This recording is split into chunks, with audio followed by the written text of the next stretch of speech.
भगत सिंह, एक महान क्रांतिकारी की आखिरी रात। दिल से निकलेगी न मरकर भी वतन की उल्फत, मेरी मिट्टी से भी खुशबू ए वफा आएगी। तारीख थी 23 मार्च 1931। इस दिन स्वतंत्रता के लिए बलिदानी की एक ऐसी कहानी सामने आई जिसने देश को ही नहीं पूरे विश्व को झकझोर कर रख दिया। यह कहानी थी 3 युवा क्रांतिकारियों, भगत सिंह, सुखदेव और राजगुरु की, जिन्होंने इतिहास के पन्नों में अपना नाम स्याही से नहीं बल्कि अपने लहू से दर्ज कराया। उनके शौर्य और वीरता की गाथा ऐसी थी कि उन्हें अधीनता स्वीकारने के बजाय फांसी को चूमना ज्यादा बेहतर लगा। इस तरह अपनी मातृभूमि के लिए इन्होंने अपना दिल ही नहीं, अपनी जान भी हंसते हंसते न्यौछावर कर दी। ये तीनों ऐसे क्रांतिकारी थे जिन्होंने ब्रिटिशों की नींद चैन सब छीन ली थी। न उन्हें बंदूक का डर था, न मानसिक और शारीरिक प्रताड़ना का। ऊपर से वे न केवल खुद ऐसे कारनामे करते बल्कि उन्हें देख सैकड़ों हजारों युवा भी स्वतंत्रता आंदोलन में अपनी बलिदानी के लिए तैयार हो उठते थे। ऐसे में उन्हें चुप कराना जरूरी था। ब्रिटिशों को उन्हें चुप कराने का मौका भी मिल गया, पर क्रांति भी कहीं खामोश होती है क्या? ब्रिटिशों ने लाहौर षड्यंत्र केस के मामले में इन पर मुकदमा चलाया।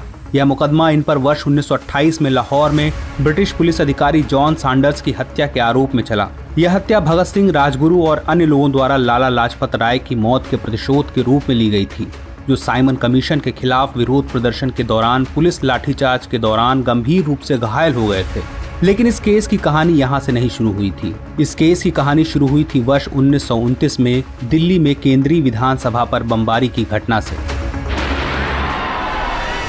8 अप्रैल 1929 को दमनकारी सार्वजनिक सुरक्षा विधेयक और व्यापार विवाद अधिनियम के विरोध में भगत सिंह और बटुकेश्वर दत्त ने बाहरी ब्रिटिश सरकार को सुनाने के लिए केंद्रीय विधानसभा में बमबारी को अंजाम दिया।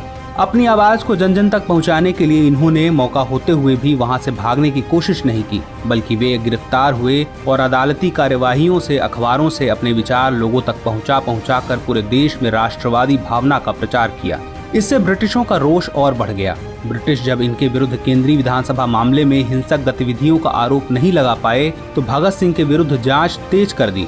ब्रिटिशों की जांच में सैंडर्स हत्या में भगत सिंह, राजगुरु और सुखदेव का नाम आया। इन पर 1930 के अध्यादेश के तहत स्थापित एक विशेष ट्रिब्यूनल में मुकदमा चलाया गया। इसी ट्रिब्यूनल ने तीनों क्रांतिकारियों को जॉन सैंडर्स की हत्या सहित विभिन्न आरोपों का दोषी मानते हुए फांसी की सजा सुनाई।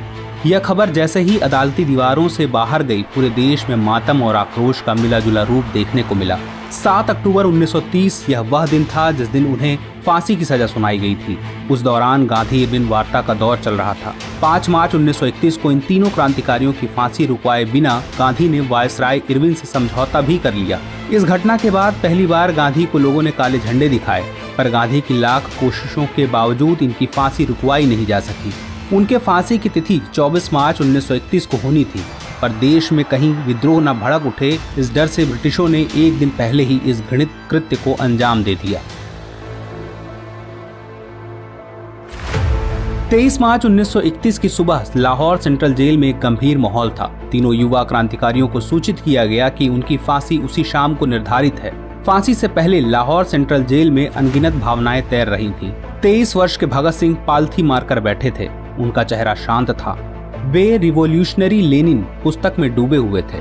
उनके साथी सुखदेव और राजगुरु भी समान रूप से शांत चित्त थे। उनकी अंतिम बातचीत में डर या निराशा के भाव नहीं थे, बल्कि एक स्वतंत्र भारत के सपने की चर्चा थी। एक ऐसा भारत जहां अत्याचार, असमानता की कोई जगह नहीं है।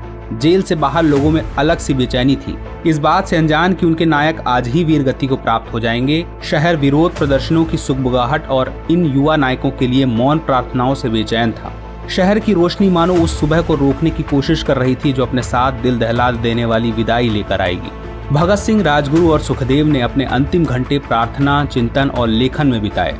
उन्होंने अपने परिवार को भावनात्मक विदाई दी, जिन्हें आखिरी बार उनसे मिलने की अनुमति दी गई थी।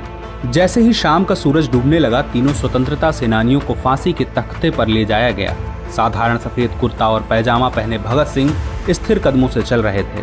उनके चेहरे पर जेल में हुई यातनाओं के शारीरिक निशान थे, लेकिन उनकी आत्मा अटूट रही। राजगुरु और सुखदेव भी समान रूप से दृढ़ होकर उनके पीछे चल रहे थे।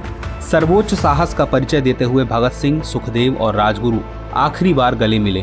फांसी के तख्ते पर जाते हुए उनका मार्च हार का नहीं बल्कि वीरता का मार्च बना। उनके नारे इंकलाब जिंदाबाद और वंदे मातरम से लाहौर सेंट्रल जेल की दीवारें गूंज उठी। तीनों ने चेहरे पर मुस्कान के साथ फांसी के फंदे को चूमा और जिस उद्देश्य पर वे विश्वास करते थे उसके लिए अपनी जान दे दी। उनका बलिदान व्यर्थ नहीं गया। उनके बलिदान ने हजारों लाखों को प्रेरित किया और अंततः वर्षों के अथक प्रयासों के बाद भारत ने 1947 में स्वतंत्रता प्राप्त की। भगत सिंह, राजगुरु और सुखदेव भारतीयों के दिलों में अमर हैं। उनकी कहानी पीढ़ियों को न्याय, समानता और समानता के लिए प्रयास करने के लिए प्रेरित करती रही। 23 मार्च उनकी फांसी का दिन अब उनके बलिदान और भारत की आज़ादी के लिए लड़ने वाले अनगिनत अन्य लोगों के बलिदान का सम्मान करने के लिए शहीद दिवस के रूप में मनाया जाता है।